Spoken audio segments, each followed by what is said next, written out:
Tonight, on the machine that changed the world, a world where information flows across oceans and continents, some of it highly personal. You and I are counted and recorded and questioned and dossiered and filed, probably more than any people on Earth. The world at your fingertips. Coming up on the machine that changed the world. Funding is made possible by Unisys, meeting the mission-critical information systems needs of business and government worldwide. At Unisys, we make it happen. And by the 90,000 members of the ACM, computer professionals advancing human capabilities through information technology. And the National Science Foundation.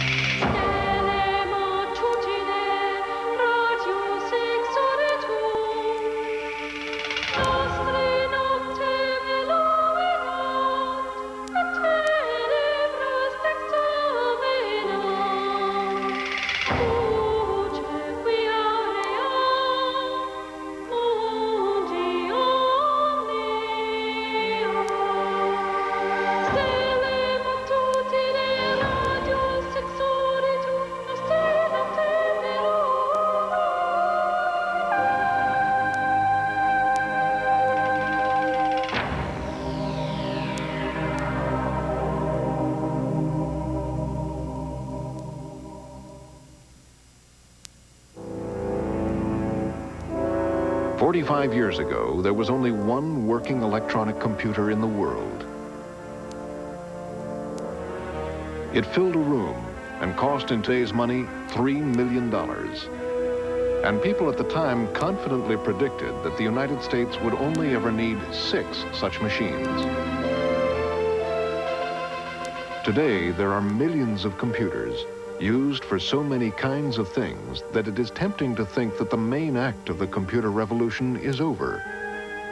But this view might be the most mistaken of all, for something profound is happening. Millions of computers all over the world are being joined together in networks. As the machines talk to each other, they are transforming the ways in which people interact, challenging the social institutions which have served us well for centuries.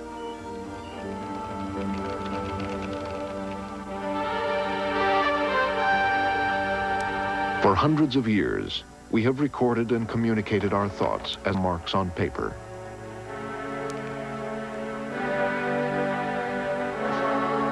And stored them in places like this.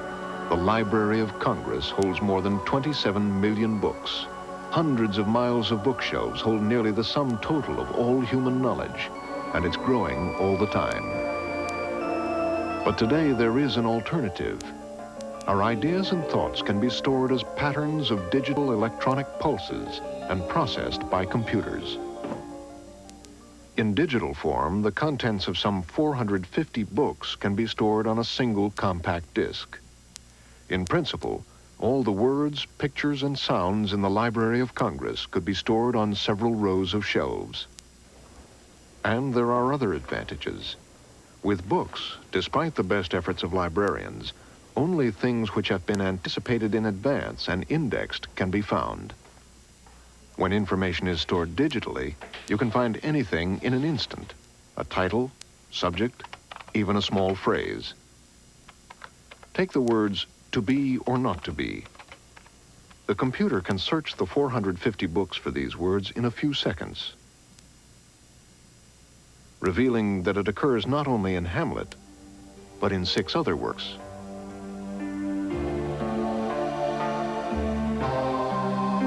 The computer can do this because it has taken the rich world we experience through our senses and reduced it to its most elemental form: patterns of digital pulses, which are really just a lot of zeros and ones. The world of the computer is digital. That is ones and zeros. And they're beautiful because they're perfect. They're always ones or zeros. There's nothing in between. The world around us is analog. It has all different values. It has when you look at me, you see all different colors and all different shades, and it's not ones and zeros. And so to take this world that we live in and put it in the computer We have to change it into a digital world that the computer can understand and can store and process. So we take a picture and break it up into a series of dots, or what we call pixels. With a black and white picture, black can be 1, white 0. Other more complex ways are used to encode color. Once in this digital form, information is permanent, immune to the ravages of time. Once you digitize a picture, you have a permanent record of that picture that can't age. Like if you took a photograph, that would age over time and it would change its colors. Whereas when you change it to ones and zeros, you have a perfect memory of it. For example, when they clean Michelangelo Sistine Chapel painting, they're not sure whether they're really putting it back like it was back in Michelangelo's time. If they digitize it then, they'd have a permanent record and they know exactly what those colors had to be today. But perhaps the real revolutionary benefit of digitizing information is that it can be sent down a wire at the speed of light to anywhere, even your own living room. By the 21st century, the art galleries, the libraries, the universities and museums of the world could be open for anyone with a telephone. While this vision of a digital home is not available yet, more modest services are on the market. For a few dollars a month, without leaving your living room, you can shop for almost anything. Check a movie review, or learn about exciting places. You can plan your next vacation or book your next business trip. And even find out what the weather is like. Nearly 2 million people use such services, which bring a world of information into your home. But you can, if you prefer, use the computer like Dave Hughes as a gateway to an electronic frontier.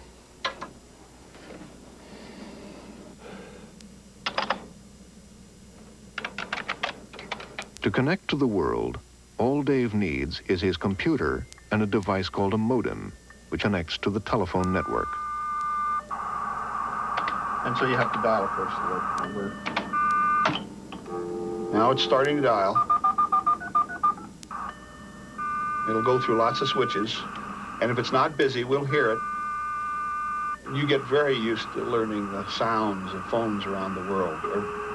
It's ringing correctly. Here it comes. Now these two high-speed modems are interconnecting. And now I am in Tokyo, connected with my ID on a system. And so I go into eSpace. Now, of course, there's about 6,000 Japanese on here, and about maybe 500 of them handle English well enough to come into the English section. So we're now in the English section. And there's some things to read here. After reading his mail on the computer in Japan, Hughes can hop to a different computer in another country with just the push of a few buttons. We are connected to Tallinn, Estonia right now. One of the things that's happening is this disappearance of place as an attribute. What someone has said, the passing of remoteness. You know, you're no longer remote. When I'm sitting in my basement at home before my terminal, I'm connected. I'm plugged into the world. The great thing about it, it's computer-mediated form of communication, in that I don't have to know who I'm sending the message to. I can send a message out there to someone who saw that movie last night, whoever you may be. And the computer network will find that person and give it back to me. Okay, now let's see if I can get through to Salt Rod, Norway, to a one-line bulletin board. Physically, Hughes hasn't left his chair, but his electronic presence has traveled half the globe in less than 10 minutes. This ability to receive and communicate digital information at great distances has led to new forms of social interaction. Billions of dollars, pounds, and yen pass back and forth each day between the world's financial centers. But no actual cash changes hands. only electronic pulses. It's fairly low. It's 5,000 shares. The stock is now up to 850, up 19. Okay, I want to get a price, please, in bats on the opening. Home Depot is a quarter air, 5 thou, 15 thou. 28 for 25,000. Right, cancel the balance. This financial trader is in London. Okay.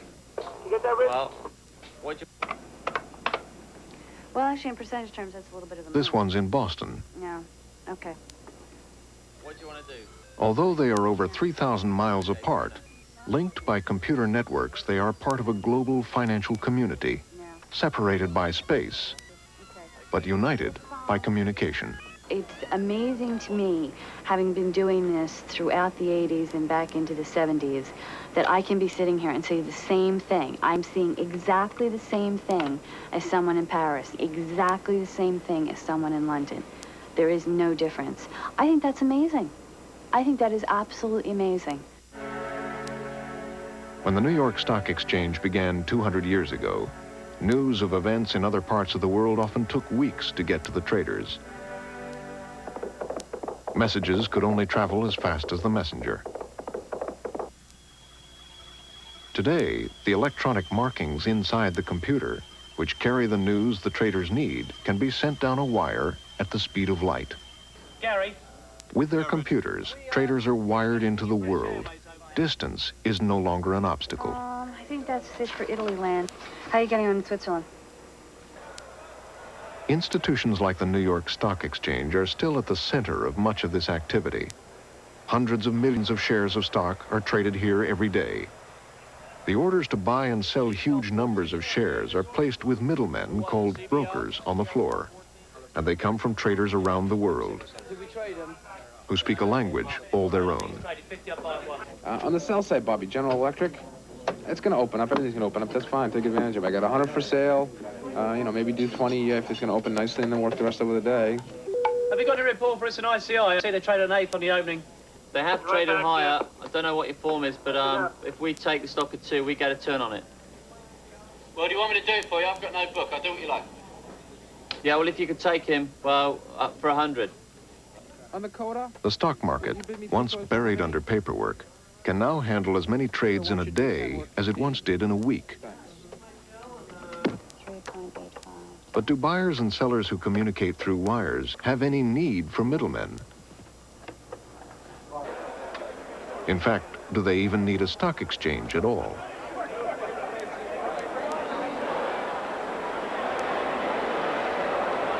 One day, the floor of the New York Stock Exchange may look like this. This is the floor of the London Stock Exchange. Once as bustling as Wall Street, today it is a horse-drawn carriage abandoned in the face of a new electronic age. In 1986, the exchange set up an electronic trading system to modernize the market. But to their great surprise, within a week, the floor was empty. Traders realized they no longer needed a central marketplace or its brokers. They could trade faster and more effectively from the computers in their offices. In the digital age, a physical stock exchange may simply be unnecessary. I was very surprised at the speed with which they left the floor. Indeed, it was somewhat embarrassing to us because we'd spent quite a lot of money on kitting out the trading floor with screens in the expectation that the old culture would prevail and people would wish to stay in physical contact one with the other. Computers which send, receive, and process information offer a new way for people to interact. Hi there. Computers creating new social gatherings that are not geographic. The old town commons was just for those town people. But now we're creating comparable groups of people throughout the world, but they're united not by geography, but by some common interest. In the world of technology and science, we have many of these discussion groups around particular scientific and engineering disciplines. And we gather around this little electronic fire and trade wisdom. It's beautiful. Exchange of knowledge has been the cornerstone of scientific discovery and progress. For centuries, the primary means of testing and communicating new ideas has been to subject them to a rigorous review by the editors of scientific journals. Magazines like Science and Nature and others have become the arbiters of new claims and discoveries. Today, scientists have an alternative. Hundreds of thousands of scientists in dozens of different countries are connected via a worldwide computer network, Internet. It has the potential to change science, as a recent episode made clear.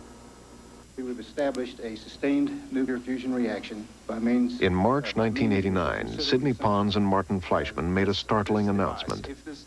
They claimed they had discovered a new phenomenon called cold fusion, a potentially unlimited source of cheap and pollution-free energy. Scientists around the world started scrambling for more information. Apart from newspaper reports, there was little hard information. It would be weeks before academic papers came out. So scientists quickly turned to the network, convening a worldwide 24-hour-a-day conference of interested scientists from many countries. Information from different labs whizzed back and forth as digital pulses. I think it's pretty clear that there is cold fusion going on. They have as much right to be skeptical and to talk about it as you have to believe. False leads were quickly abandoned, promising results pursued with new vengeance. Something which, in a conventional journal, would have taken months to resolve, progressed very quickly. Unfortunately, in this case, into oblivion. Computer networks aren't just for scientists and financial traders. Increasingly, they are being woven into the fabric of everyday society. And in the case of one woman, computer networks have changed her life.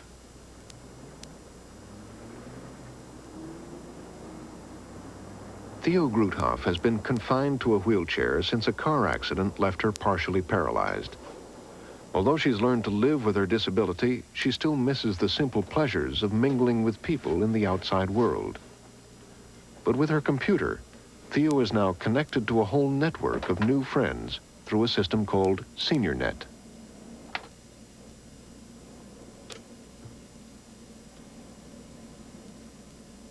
Started just 5 years ago, SeniorNet has become an electronic meeting place for more than 1,000 senior citizens scattered throughout the U.S. and Canada.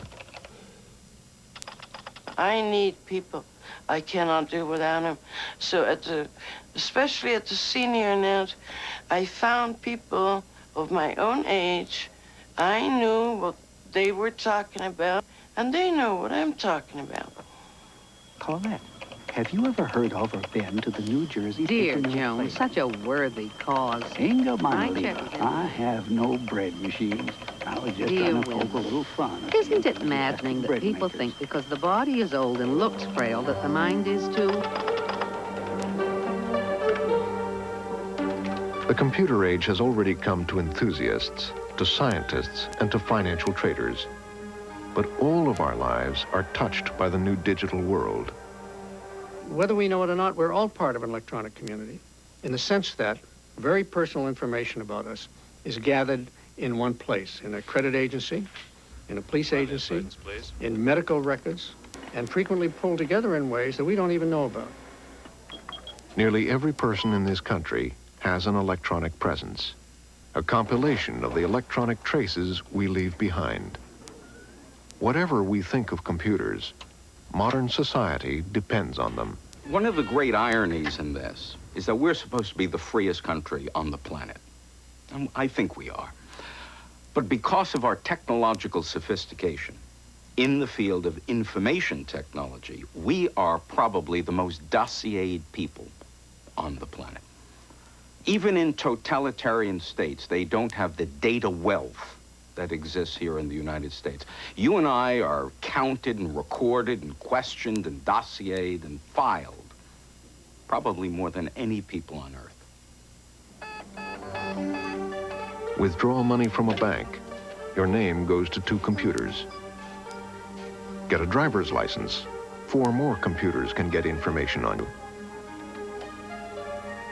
Use a credit card, your name is sent to as many as 7 different computers. The information on your paycheck is sent to 3 different databases. Even if you're just sitting at home doing nothing, Your name will pass through up to 50 different computers in a day. It all adds up to an incredibly detailed picture of your electronic alter ego, one over which you have little or no control. One of the consequences of having computer networks is that you can actually allow information to get polluted and for the pollution to spread around, too. You can get wrong information in there. There's always wrong information in a database. It's almost impossible to prevent. And now you can get that wrong information transmitted around and shared, replicated, and acted upon.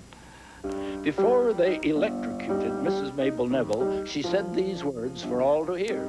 Never Foreman Brown, a former Hollywood songwriter, is alive and well at age 90. You may adore it if you like the setting for it. Never, never buy a crystal Santa. But 5 years ago, he was dead, or at least his electronic alter ego was. Here I was, 85 years old and semi-retired and living pretty contentedly, and suddenly these checks appeared. Department of Water and Power, and the mark deceased across my signature. And that was rather startling, And, of course, naturally, I went to the bank immediately to see what was going on, and that started all the ruckus.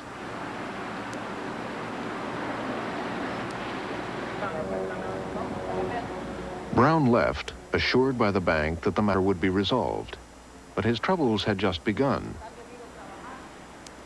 Somehow, the rumors of his death had been greatly exaggerated, spreading to the computers of the Social Security Administration, which stopped issuing his monthly checks. Well, I went down and explained, here I am, I'm alive, and you're cut off my Social Security because you say I'm dead. And the lady was really rather rude, I thought. She was not about to look up anything. She said we couldn't make such a mistake.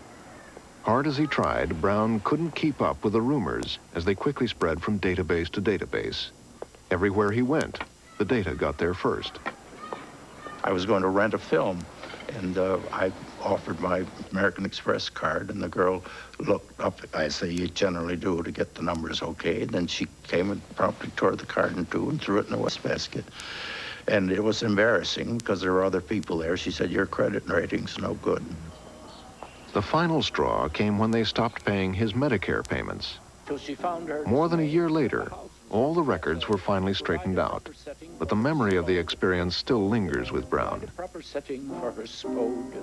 It just seems so little you can do about it. Everything is in somebody else's hands, and you have to rely on their goodwill to fix things, and eventually it works out, I guess. She would have to get a more distinguished mate. Oh, yes, she would have to get a more distinguished mate. Foreman Brown's ordeal is not an isolated case. Thousands of lives are disrupted every year by faulty data spread by databases.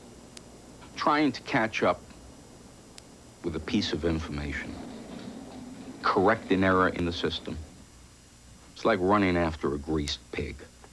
Even if you get your hands on it, you're not going to hold it. If there's an error in your credit file, and that information has been given to 3 insurance companies, a medical information bureau, 5 credit grantors, and 6 employers, you're never going to be able to catch up with it. A recent study of credit agencies by Consumer Reports found that nearly half of all files examined contained inaccurate information. 1 out of 5 files had major inaccuracies which could ruin a person's credit rating. It isn't just false information that can be damaging. Our electronic presence reveals many things about us which we might not want others to know. Normally, we decide what information we share with people. There is the most personal information we only share with our intimate friends. That's great. Starved. There are the things we talk about with our family and acquaintances. Hey, how was the picnic? It was fun. I'm glad I went, actually. I'm going to Chicago on the 10th, evening of the 10th. There are matters we discuss with business colleagues. Margins conference on the 11th. I'll meet Peter and the Johanssons there. Now, what time do you get into? And there are even things we are willing to tell to strangers. Okay, so up about a block on my right-hand side. But there are few such choices in the digital world. Total strangers can scrutinize the electronic traces of our lives, the restaurants we eat at, the hotels we stay at, and the goods we buy. It isn't a case of, if you're innocent, why are you worried about what people will find out about you? It's a matter of self-knowledge, dignity, and the decision that each person should make which of his or her inner thoughts and feelings should remain private, subject to change and consideration, and which, in a sense, shall be a public snapshot that'll be recorded someplace, which will then establish you in the eyes of someone else in ways that are very narrow, shallow, and possibly false. So you would like to receive the product still. So the total package would be $29.90 for the bench buster and the bodyguard data. All this data gathering has provided work for millions of Americans who make a living typing data about us into computers. Ironically, these information workers may be monitored more closely than anyone. For the work they do leaves a record, which means that someone in another office can, if they choose, monitor exactly what they type, how fast they type it, and when they stop for a break. Probably no group in the workforce is more closely monitored or has less privacy than the folks who deal with information. Because every aspect of what they do, by the very nature of the technology, is recorded. Those people really live in a prison. They live in an informational prison. It's in the nature of what they do. Now, I can see and have believed for some time that employee privacy is one of the great workplace issues of the 21st century. For some employees, it has already become an issue.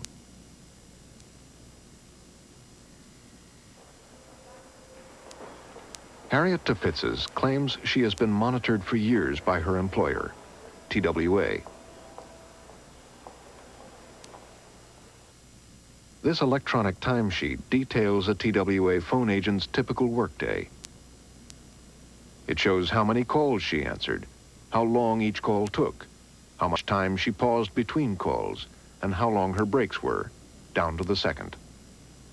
Managers use these timesheets to reprimand workers for talking too long on the phone or taking too long a break. This is an electronic sweatshop where you have the sophistication of the computer and management demanding that you work harder and faster continuously. That round-trip airfare would be only $377. It's not a way that the human body can work. You break down, just like a machine breaks down. And that's the whole point here. They're trying to make robots of us. Not for the first time, a new technology has come into conflict with our social systems. Computer technology is changing at such an enormous rate. I mean, the technology is being overthrown about every 3 or 4 years. And social systems move much more slowly. So you get the computers moving like that and the social system just sort of creeping along. So there's always going to be a difference between the two. The greatest fear I have, is that we become so comfortable with the technology, that we get so many benefits from the technology, that we are anesthetized by the technology. It may well be that we are just going to sleep, that we're just not caring or understanding enough to take that step back and say, wait, this is great stuff. These are wonderful machines. But let's keep it on the plus side. Let's make sure that we understand what the deleterious side effects are. Let's control the technology. Don't let the technology control us. 5/8 for 500 ICS. As the financial traders have discovered, controlling a new technology is no easy task. 6 hours, 335, that's 78, that's 82, I leave 1,800 shares. Empty orders. Connected by computer networks, traders all over the world anxiously await the opening bell of the New York Stock Exchange. In the frenzy that will follow, millions of dollars will be made or lost at the push of a button. Right, 30,000 from Richie. I saw you Make it $1.70, 30,000, 40,000, 50,000. A half 5/8, 2,000, Donna, what are you giving me? 5,000. My bid, my offer. Sell 10,000 Glaxo, 30 3/4. 31.4, Rich, 31.4. 64 1/4 plates with 12,500 ICI. 35 points on the upside. That's just the beginning. It's a half to go orders depot, 1,000 more trades of 5/8. A half to go orders, 2,000, 10,000 each day. The stock market has always been a hectic place. Today, with computers and computer networks, the market moves so fast that traders can barely keep up. Good evening. This is the CBS Evening News. Dan Rather reporting. On October 19th, 1987, things got completely out of hand. They're calling it the Monday Massacre, the worst drop in Wall Street history. Hour after hour today, wave after wave of selling hit the stock market. A selling panic, the professionals call it. By the closing bell, the Dow Jones Industrial Average was in the steepest fall in its 103-year history, down more than 500 points. Computers kicked off some selling programs. Many experts believe that computerized trading, so-called program trading, was partly to blame for this disaster. In program trading, special computer programs spot trends and incite traders to buy or sell huge quantities of stocks faster than humanly possible. These trades, in turn, may be detected by other trading programs, triggering them to buy or sell. Very quickly, an avalanche effect can build up, causing wild swings of the market. Since the '87 crash, the New York Stock Exchange has imposed new procedures to intervene and, in effect, slow down computerized trading. A century ago, it was weeks before you found out that there was a war going on across the sea. It took that long for the information to get over. And that told us something about the pace of events. Today, this is getting squeezed down to microseconds. Literally, something happens in Australia, and an investor in New York knows about it and takes action just like that. We're getting so right now that we worry about the speed of light being a constraint on us. It takes 30 milliseconds to get a piece of information across the country. And we're worried, does this really make a difference that you're not going to find out about something until light gets there? That's how far we've gone with the information flow today. And the question is, are our social systems stable when you turn the gain up and collapse this information flow? And we don't know. These are some of the anxieties which are beginning to cloud the dream of a computerized society. This place may well be first to find out whether the dream is turning into a nightmare.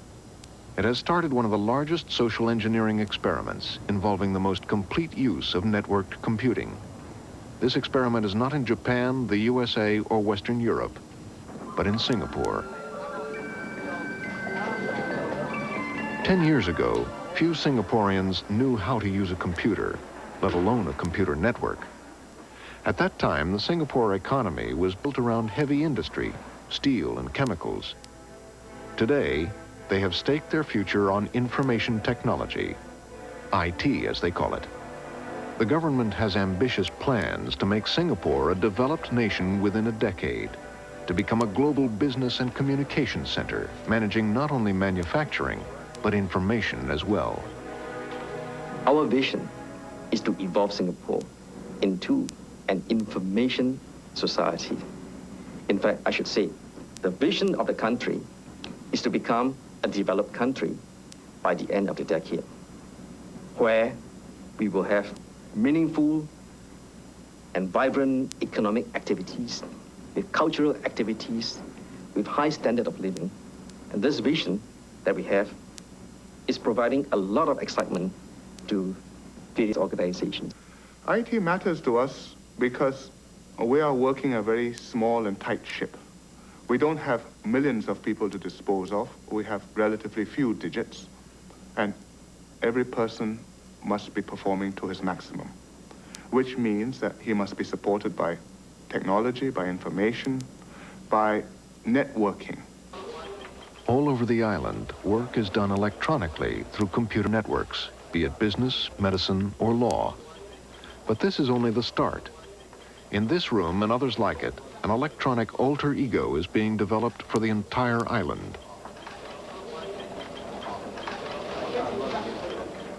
In the past, information on Singapore only existed on land deeds or old maps, which were hard to find and harder to use. Now, Singapore is being digitized. Everything you want to know about Singapore is being gathered in a massive electronic database called the Land Data Hub. Everything about any particular building is there. How the power lines are connected, which phone lines it uses, which businesses are inside, and who owns them.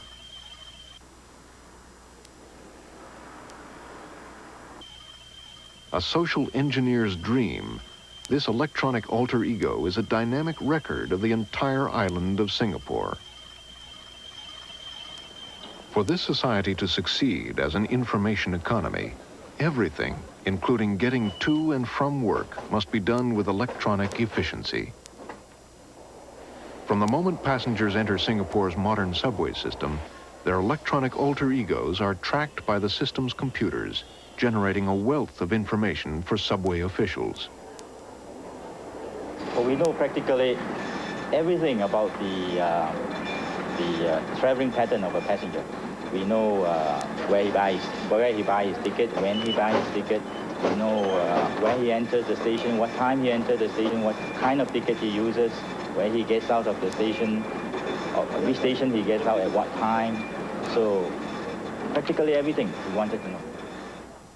It's not just the traveling habits of Singaporeans that attract the attention of government officials. With computers linked by networks, the government maintains extensive dossiers on every Singapore citizen. Your attention, please.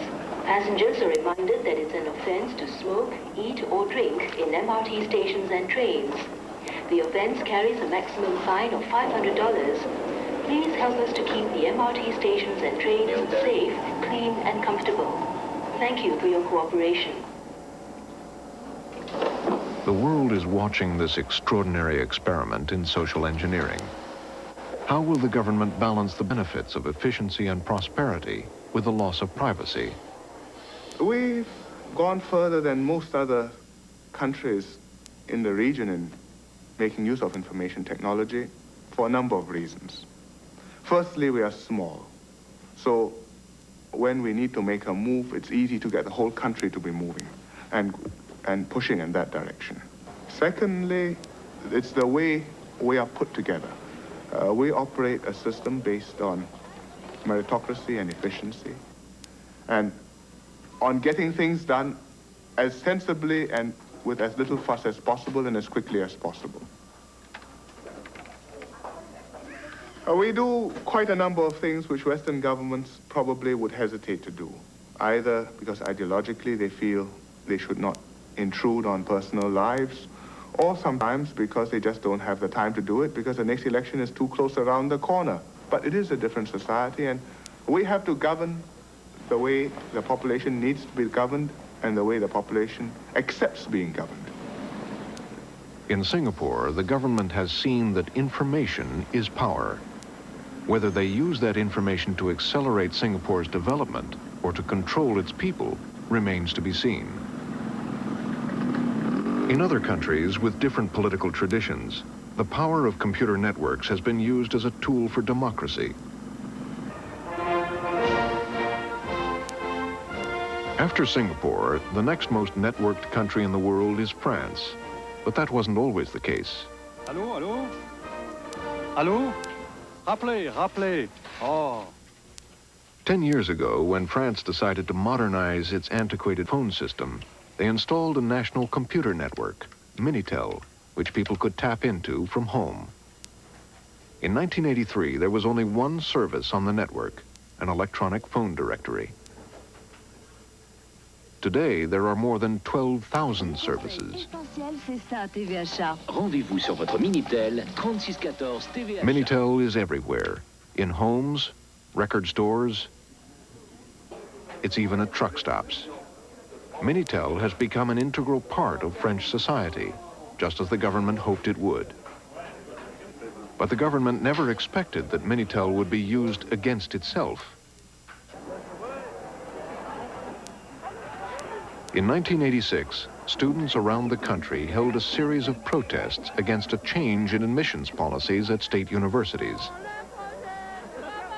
They hit on the idea of using a free propaganda machine, Minitel.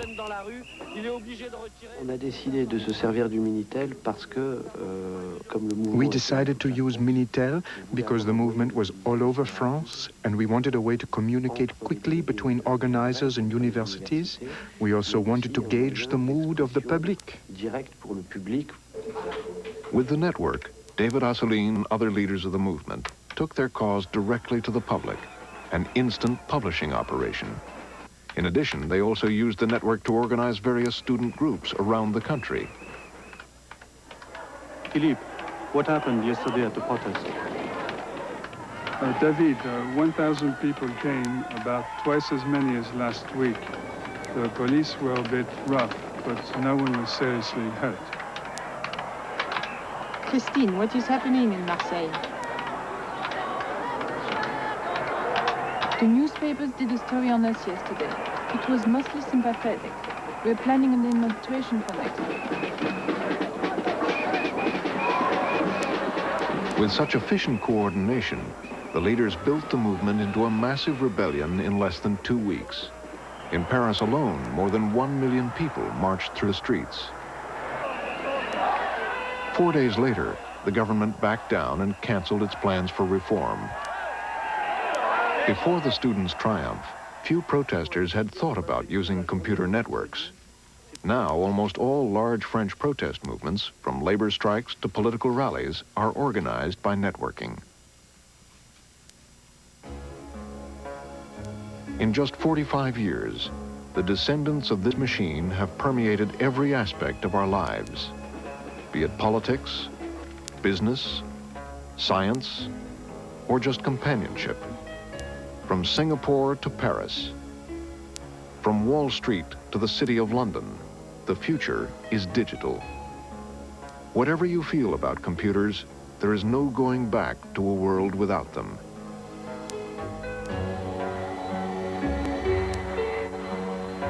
We depend on computers every bit as much as we depend on the planes we fly in,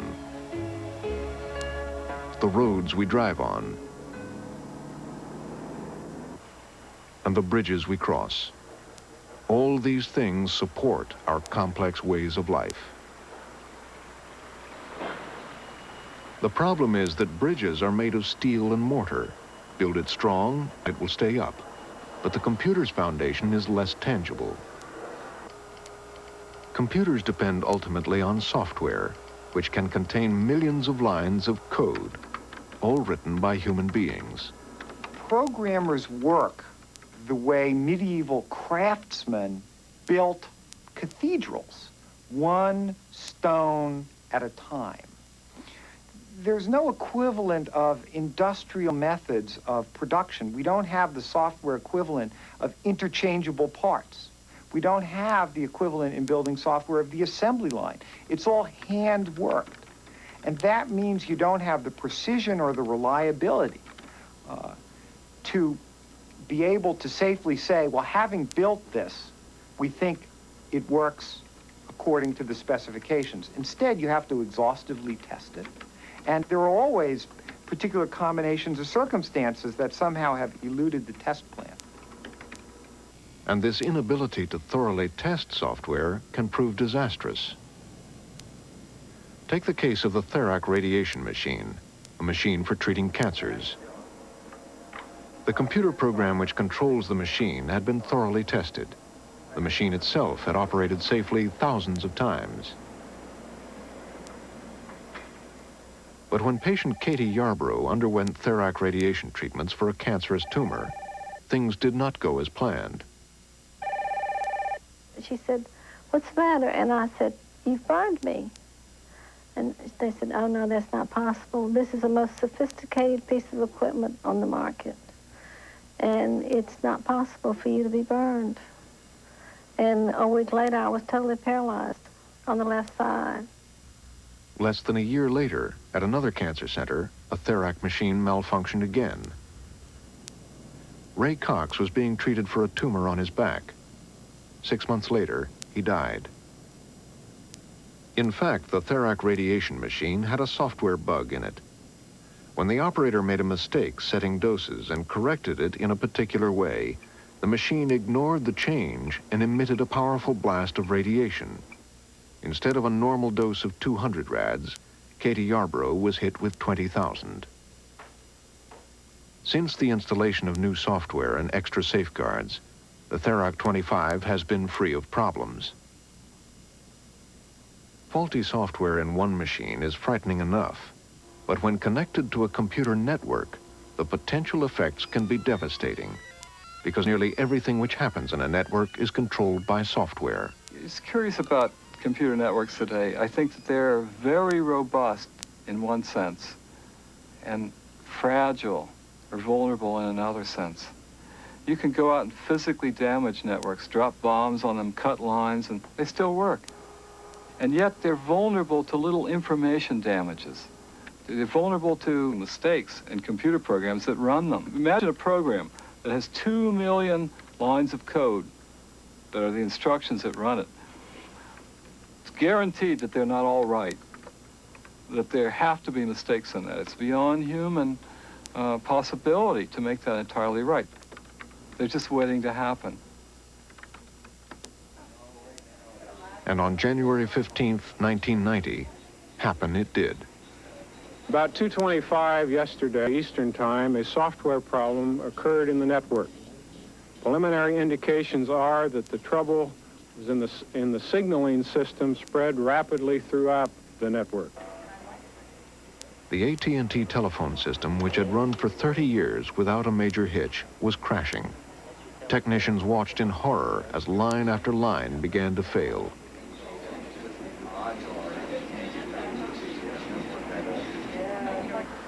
For customers, it was a day of frustration. All circuits are busy now.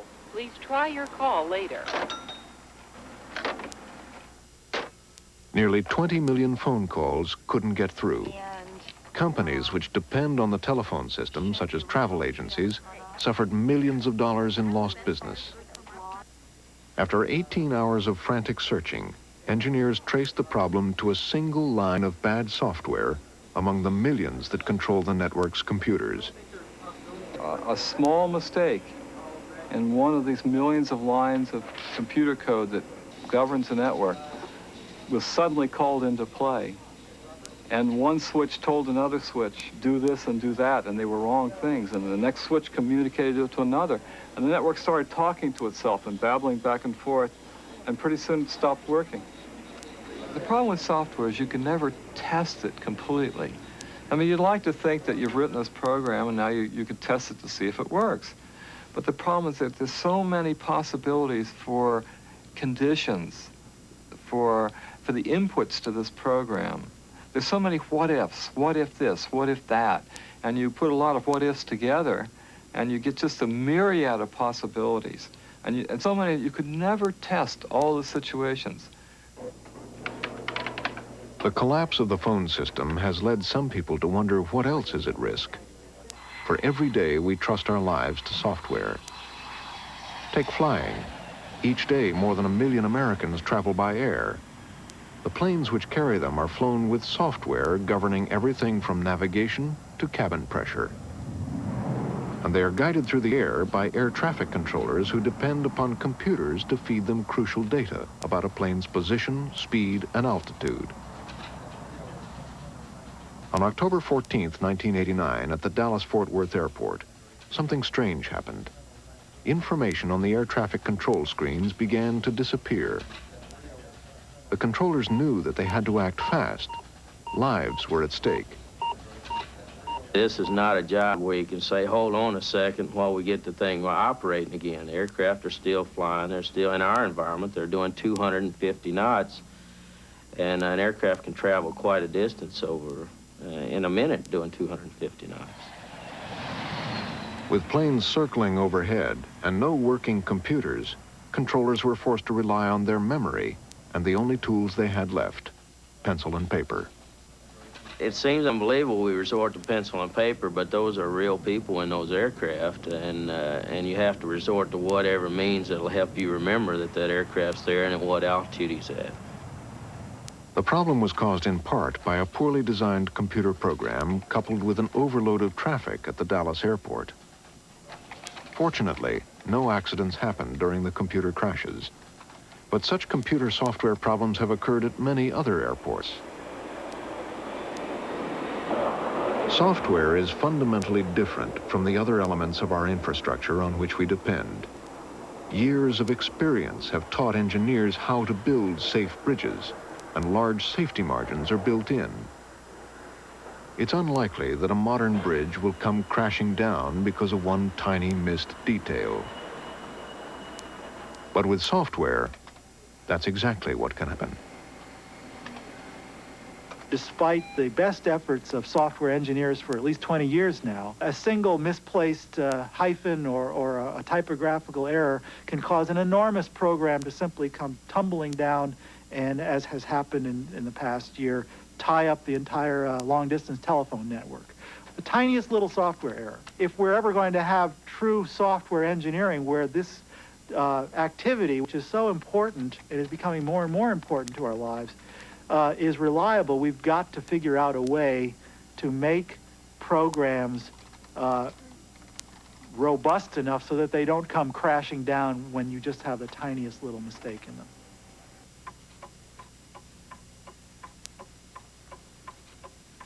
There is a remarkable irony. The story of the computer began 150 years ago because one man, Charles Babbage, was worried about the errors which human beings, called computers, made when calculating mathematical tables. Because engineers and navigators relied on these tables, mistakes could cause ships to get hopelessly lost or run aground. Babbage's analytical engine, the blueprint for the modern computer, was to be the answer, a machine which would not make mistakes.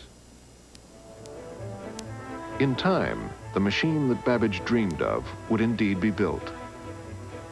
It would compute numbers faster and more accurately than any human could, but it would also lead to things that Babbage could never have imagined.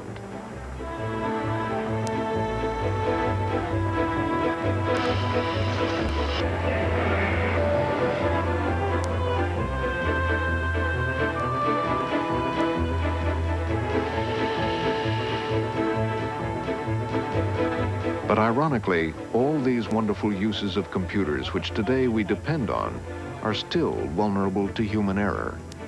For while computers don't make mistakes, the humans who program them do. We go forward into the future knowing this. But what kind of world will it be? Computer manufacturers certainly have their own ideas about the digital future. Most see computers getting smaller and more powerful. Keyboards will disappear, and one day we'll instruct computers with our voices. Some see a world where children bring small computers to school instead of books, and through them have access to a world of knowledge. And the crafts are called fissures. I knew that. What's it really look like? This is what a volcanic eruption looks like in real life. Intervals. Excuse me. Jill Gilbert is calling back. Great. Many see the emergence of personas called electronic agents, which can anticipate our needs. You need to take Kathy to the airport by 2. But all computer experts agree that communication will be a central element in the digital future. This is Mary. Oh, hi, Mary. It's Fred. Fred, where are you? Sorry. I went to get a notepad. I'll have to check. But these predictions may be as wrong as the remarks made in the late 1940s. Then people could only envision the world needing 6 computers. The computer is not a machine in the traditional sense. It is a new medium. Perhaps predicting the future of computers is as hard as it would have been to predict the consequences of the marks Sumerians made on clay 4,000 years ago. It's ironic when you look at the history of writing. to find that it began as a very utilitarian method of helping people remember how much grain they had. And from those very humble utilitarian beginnings came poetry and literature and all the kinds of wonderful things that we associate with writing today. Now we bring ourselves up to the invention of the computer. Very same thing is happening. Invented for a very utilitarian, prosaic purpose of doing calculations, the kind of relieving the tedium and drudgery of cranking out numbers for insurance companies or something like that. And now we begin to see this huge culture that's grown up of people who are discovering all the things you can do by playing with the computer. We may see a time in the not too distant future when people will look at the computer's impact on society and they'll totally forget its humble beginnings as a calculating device, but rather as something that enriches their culture in undreamed of ways, just as literature and art is perceived today in this world.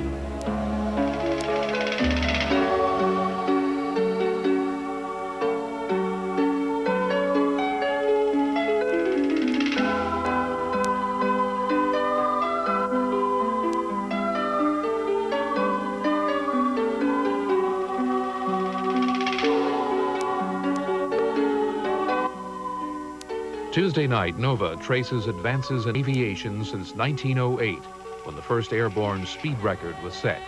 The fastest planes in the sky on Nova, Tuesday at 8 p.m. Now stay tuned for the final chapter of Madness by Jonathan Miller, next on TV 12.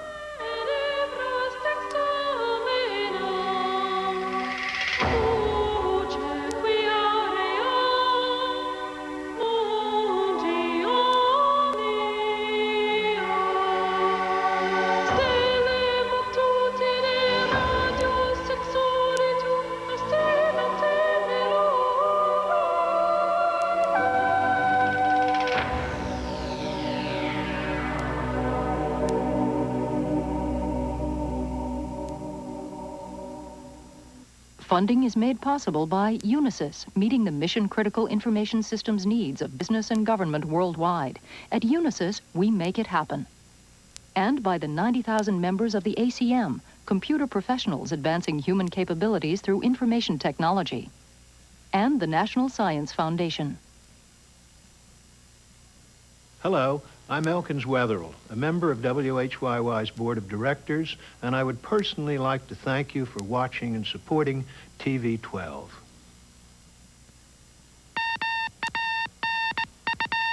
Thousands of beautiful faces passed before him, but only one could be the young, the beautiful, the dazzling Scarlett O'Hara. The long search is over. An unknown starlet, Vivian Lee, has the role of a lifetime. And now that I'm here, it feels, well, just as if I were coming home. Find out how David O. Selznick found his Scarlett, the making of a legend, Gone with the Wind. Saturday night at 8:30 on TV 12.